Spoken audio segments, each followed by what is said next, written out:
1월 14일 화요일입니다. 추운 날씨에도 항상 말씀 앞에 나온 큐티 가족들 모두를 주님의 이름으로 사랑하고 축복합니다. 하나님의 은혜와 사랑이 매일 여러분과 함께 하기를 기도합니다. 오늘 함께 묵상할 말씀은요, 요한복음 4장 43절에서 54절입니다. 이틀이 지남에 예수께서 거기를 떠나 갈릴리로 가시며 친히 증언하시기를 선지자가 고향에서는 높임을 받지 못한다 하시고 갈릴리에 이르심에 갈릴리인들이 그를 영접하니 이는 자기들도 명절에 갔다가 예수께서 명절 중 예루살렘에서 하신 모든 일을 보았음이더라. 예수께서 다시 갈릴리 가나에 이르시니 전에 물로 포도주를 만드신 곳이라. 왕의 신하가 있어 그의 아들이 가버나움에서 병들었더니 그가 예수께서 유대로부터 갈릴리로 오셨다는 것을 듣고 가서 청하되 내려오셔서 내 아들의 병을 고쳐주소서 하니 그가 거의 죽게 되었음이라. 예수께서 이르시되 너희는 표적과 기사를 보지 못하면 도무지 믿지 아니하리라. 신하가 이르되 주여 내 아이가 죽기 전에 내려오소서. 예수께서 이르시되 가라 내 아들이 살아있다 하시니 그 사람이 예수께서 하신 말씀을 믿고 가더니 내려가는 길에서 그 종들이 오다가 만나서 아이가 살아있다 하거늘 그 낫기 시작한 때를 물은즉 어제 7시에 열기가 떨어졌나이다 하는지라. 그의 아버지가 예수께서 내 아들이 살아있다 말씀하신 그때인 줄 알고 자기와 그 온 집안이 다 믿으니라. 이것은 예수께서 유대에서 갈릴리로 오신 후에 행하신 두 번째 표적이니라. 아멘. 예수님은 공생의 기간에 많은 기적을 보여주셨습니다. 그런데 그 기적을 본 사람들 중에는 예수님이 기대하시는 믿음을 보인 자들이 있는가 하면 그렇지 못한 사람들도 있었습니다.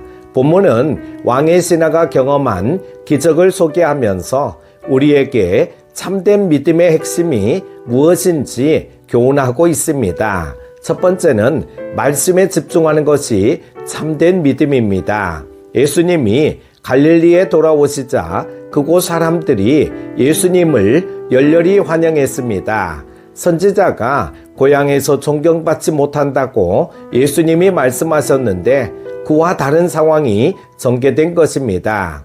그런데 사도 요한은 갈릴리 사람들이 예수님을 환영한 사실을 말하고 나서 더 이상 그들에 대한 언급 없이 왕의 신하를 소개하고 있습니다. 예수님을 환영했던 사람들 중에는 기적에만 관심을 기울이는 사람들이 많았기 때문입니다. 그런데 왕의 신하가 주님이 기대하시는 믿음을 보여주었습니다. 왕의 신하는 죽어가는 아들의 병을 고쳐달라고 구하기 위해 예수님을 찾아왔습니다. 예수님은 아들의 치유를 간구하는 그에게 아들이 살았으니 돌아가라고 말씀하십니다. 이 말씀을 들은 신하는 아무런 의심 없이 예수님의 말씀을 믿었습니다. 그는 예수님이 행하신 기적을 보고 나서 그분을 믿기로 결심한 것이 아니라 기적이 일어나기 전 예수님의 말씀을 듣자마자 믿음을 고백했습니다. 사람들은 크든 작든 기적을 보고 싶어 합니다. 우리의 인생에 다양한 필요가 있기에 하나님이 개입하셔서 우리의 문제들을 기적 같은 방법으로 해결해 주시기를 소원합니다. 그러나 기적에 의존하는 믿음은 실망과 불평으로 이어지게 되어 있습니다.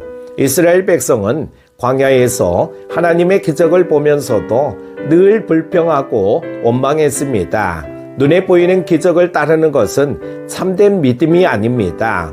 하나님은 오직 그분의 말씀에 집중하고 그 말씀에 대해 흔들리지 않는 믿음을 기대하십니다. 두 번째는 말씀대로 행하는 것이 참된 믿음입니다. 왕의 신하는 아들이 살았으니 돌아가라는 예수님의 말씀을 믿고 집으로 돌아갔습니다. 자기의 판단과 생각을 내려놓고 예수님의 말씀에 순종한 것입니다. 그는 집으로 돌아가는 도중에 하인들을 만나 예수님이 말씀하신 시점에 아들이 낳았다는 것을 알았습니다. 이 기적으로 인해 그는 더 큰 믿음을 소유하게 되었습니다. 이러한 순종은 쉬운 선택이 아닙니다. 인간의 조상 아담은 선악과를 먹으면 죽으리라고 하신 하나님의 말씀을 의심했고 불순종했습니다. 가나안 땅을 정탐했던 사람들 대부분은 하나님의 약속을 믿지 않고 하나님을 원망하는 죄를 범했습니다. 그들은 자기 눈으로 본 대로 판단하고 그 판단을 하나님의 약속보다 더 신뢰했습니다. 우리는 합리적인 사고, 이성적인 판단을 추구하는 시대를 살아가고 있습니다. 인간의 이성을 모든 사고의 중심에 놓고 있습니다. 그러나 우리는 우리의 생각의 한계를 인정해야 합니다. 그리고 하나님이 우리의 한계를 초월하심을 믿어야 합니다. 그럴 때 우리는 주님의 말씀을 의심하지 않고 믿음으로 순종할 수 있습니다. 우리는 오랜 신앙생활에도 불구하고 믿음이 성장하지 않아 답답해합니다. 이런 우리에게 왕의 신화는 믿음이 성장하는 지름길을 가르쳐 줍니다. 그는 예수님의 말씀을 전적으로 믿고 순종해 보라고 권합니다. 믿음의 순종이 깊어질수록 우리는 주님의 권능을 더 진하게 맛볼 것이고 믿음이 더 크게 자랄 것입니다. 사랑하는 큐티 가족 여러분, 우리는 하나님의 말씀보다 우리의 생각과 판단을 따를 때가 더 많습니다. 그러나 믿음이 없이는 하나님을 기쁘시게 할 수 없습니다. 하나님이 기뻐하시는 참된 믿음은 그분의 말씀을 의심 없이 받아들이고 믿음으로 순종하는 것입니다. 우리가 이러한 믿음으로 하나님께 나아갈 때 하나님의 크고 놀라운 권능을 경험하게 될 것입니다.